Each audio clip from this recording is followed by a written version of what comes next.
Welcome to your deep dive. Today, we're going to be diving deep into the world of Peter Berg, Oh, yeah. exploring his filmmaking, his fascination with the Wild West, Mhm. and even some of his forays into the boxing world. Yeah, should be a good one. Yeah, we've got a great mix of sources for this one. Yeah. We've got the interview he did on the Joe Rogan I Experience. love that one. Yeah, it's a really good one. And then some background on his latest project and a few other little anecdotes that we'll sprinkle in along the way. I love it. All right, so, uh, you know, Berg seems to gravitate towards stories that are really raw and intense Yeah. and often based on real life events and Yeah, and I think what makes him so compelling is that he doesn't shy away from the yeah. the darker aspects of human nature. Right. He's willing to show the violence, the brutality. Yeah. And that's something you don't always see in Hollywood. Yeah. So, okay, let's jump right into this Joe Rogan interview. Okay. He talks about American Primeval, which is his new Western series for Netflix. Oh, wow. And I haven't seen this one yet. you haven't seen it. No. It sounds seriously intense. Yeah. Rogan even mentioned that his wife had to stop watching Oh, really? after the first episode Oh, wow. because it was so brutal. Jeez. And Berg really emphasizes just how gritty it was back then, that even simple things like going to the bathroom could be life or death situations. Oh, yeah. I mean, think about it back then. Yeah, You're out in the wilderness. right. You're vulnerable. Yeah. There are wild animals, predators, Yeah. other people who might want to do you harm. Right. It was a completely different world. And he calls it inch-by-inch filmmaking, Yeah, that's a great way to put it. where every single inch that you take Right. could be your last. Yeah. So instead of romanticizing the Wild West, like we've seen in so many movies and TV shows, Right. he's showing us the brutal reality of what it was actually like. The reality of survival. Yeah. Yeah. And he doesn't shy away from the violence either. No, he doesn't. He even mentions a scene where Native Americans kill 5 women, Wow. and Netflix was totally fine with it, Really? as long as it felt authentic and emotionally grounded. Huh. That's interesting. So it really makes you think how much violence is too much when you're trying to stay true to history. Yeah. I mean, where do you draw the line Right. between historical accuracy Right. and modern sensibilities? Right. It's a tough question. Yeah, and he faced some criticism Oh, really? for this from the Mormon Church Oh, wow. or his portrayal of Brigham Young Interesting. and the Mountain Meadows Massacre. Right, right. Yeah, that's a Yeah. controversial part of history for sure. Yeah, but Berg argues that a lot of Mormons actually agree with his depiction, that Wow. they acknowledge that their history Yeah. has some brutal truths in it. I mean, every history does. Yeah. Where you can't just sanitize the past. And it's really interesting how he portrays Brigham Young. Yeah. He describes him as almost like a gangster, Yeah. a powerful leader I mean, he was... who built the city in the desert Right. and basically defied the U.S. government. He was a formidable figure for sure. So it makes you think about, these historical figures. Right, Were they heroes or villains? right. Were They good or bad. Right. I mean, it's rarely black and white. Right. Most people are a mix of both. Right. Yeah. And Berg isn't afraid to kind of delve into that complexity, No, he's not. which is what makes his work so interesting. Absolutely. Okay, so here's another one. Okay. What if the Civil War hadn't happened? Oh, wow. Berg argues that Mormonism might not even exist today Really? if the war hadn't broken out. Huh. Apparently, the U.S. Army was getting ready to confront Brigham Young, Oh, wow. but then the Civil War started and they had to shift their focus. So that kind of gave the Mormons a chance to regroup and Yeah. solidify your position? Yeah, and kind of, Interesting. fly under the radar for a little while. Yeah. Makes you think about all the different turning points in history Yeah. and how things could have gone so differently. Okay, so speaking of echoes of the past, Okay. Berg draws a parallel between the early Mormons and some modern-day Mormon sects in Mexico Oh, wow. who are heavily armed and facing off against drug cartels. Really? I didn't know that. Yeah, it's fascinating Yeah. because it shows how these patterns repeat themselves throughout history. Yeah. People form these tight-knit communities. Right. They're fighting for their beliefs, and they'll do whatever it takes to protect their way of life. Yeah, even if it means resorting to violence. Yeah, and we've talked about Berg being this filmmaker who's not afraid to tackle tough subjects. Yeah. But he also has to navigate the world of critics and social media. Oh, yeah. And he tells Rogan about a review he got Right. from Kenneth Turan Uh-oh. that was so scathing that it literally made him vomit. Wow. Can you imagine? I mean, I've gotten bad reviews, but I've never thrown up from them. So it really makes you think about, how much power these critics have. It's a lot of paddle. And the impact that it can have on artists. Yeah. Especially when you pour your heart and soul into your work. Yeah. You're vulnerable. Right. Yeah. And it's hard not to take it personally. Right. And it's interesting, though, how he draws a distinction between the critics and the audience reception. Yeah. He talks about how much he values the discussions that are happening on Reddit. Oh, yeah. Where people are engaging with his work on a deeper level. Right, because there you're getting real people with real opinions. Yeah. Not just some critic sitting in an ivory tower. And he seems to connect more with that kind of authentic dialogue. I get it. Yeah. I mean, it's one thing to have some, professional critic tear apart your work. Right. But it's another thing entirely to see regular people connecting with it and debating its meaning. He even has this theory about attention bandwidth. Oh, interesting. Where he believes that focusing on the negativity, whether it's bad reviews or just like online trolls, drains your energy and robs you of the focus you need. I can see that. For creativity and connection. Yeah, you got to be careful where you direct your attention. Right. It's a finite resource. Yeah. Yeah.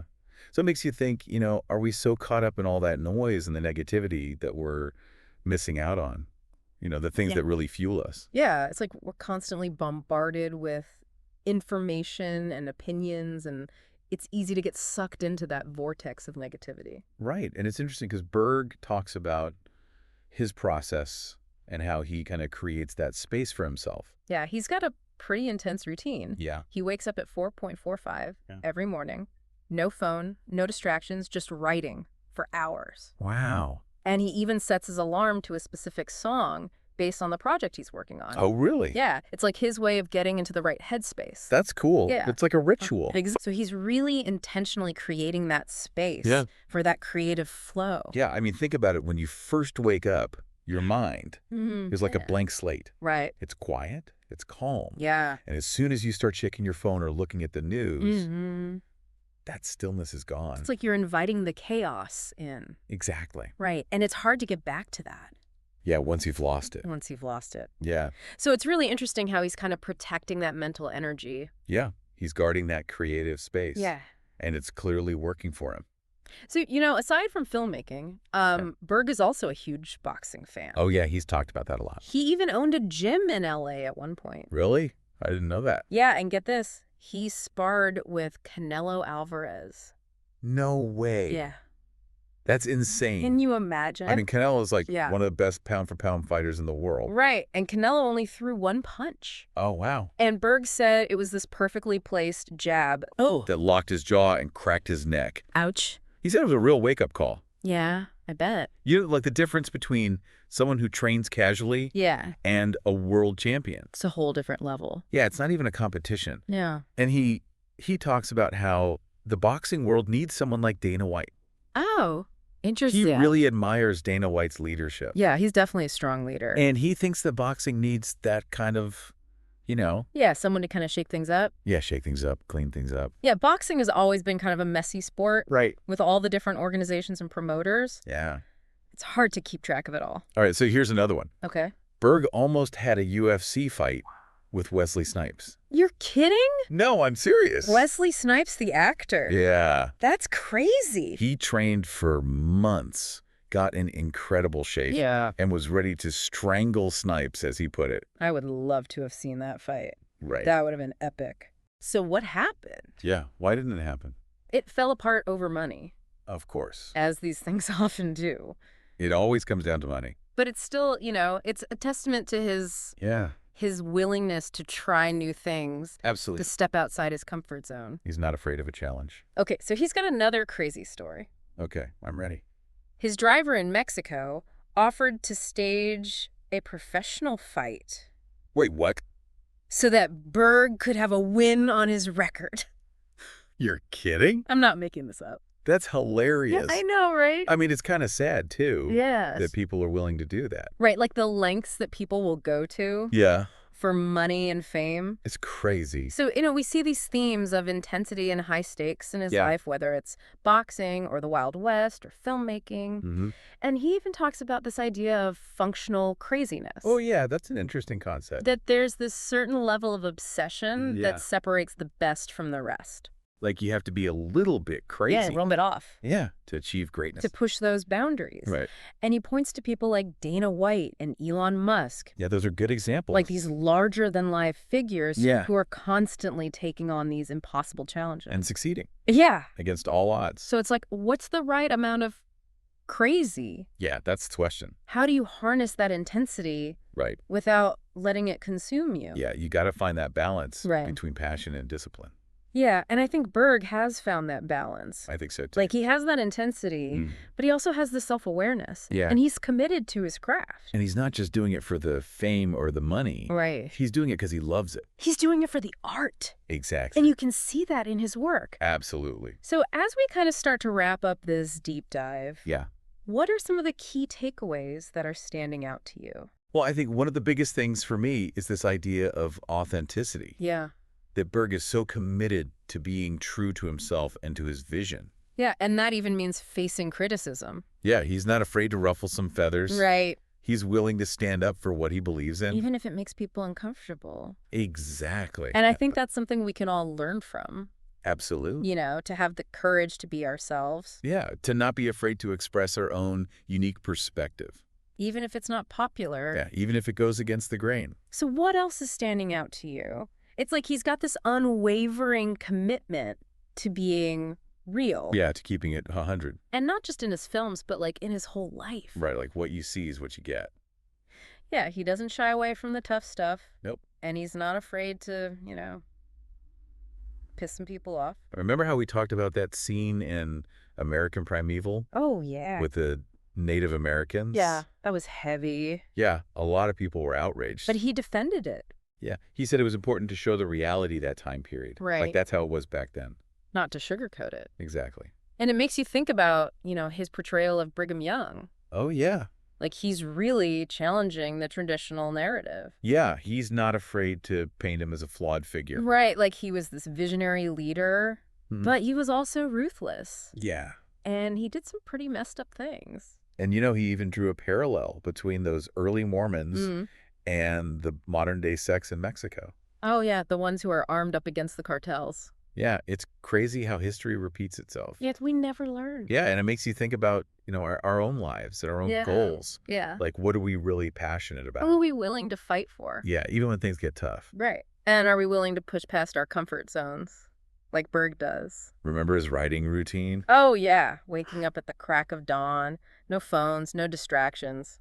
Yeah, that's dedication. It's like he's creating a sacred space for his creativity. Exactly. And I think that's something we can all learn from. Yeah, like how can we create those spaces for ourselves? How can we prioritize the things that really matter? Yeah. And not get bogged down by all the noise and the negativity. Right. And Berg's story is just like a good reminder that success isn't about, just talent or luck. No, it's about hard work. Yeah. And dedication and perseverance. And it's about being true to yourself. Yeah, even when it's hard. Yeah, even when people don't get it. Right, because not everyone's going to understand your vision. No, but that's okay. Yeah, you got to follow your own path. So as we wrap up this deep dive into the world of Peter Berg, what's one thing that you're going to take away from this? I think, for me, it's that idea of embracing the functional craziness. Oh, yeah. Like finding that balance between passion and discipline. And not being afraid to push the boundaries. Exactly, and never losing sight of what truly matters. That's a great takeaway. So remember Berg's story, his passion, his drive, and his willingness to defy expectations. And maybe it'll inspire you to tap into your own functional craziness and create something truly extraordinary. And that's your deep dive.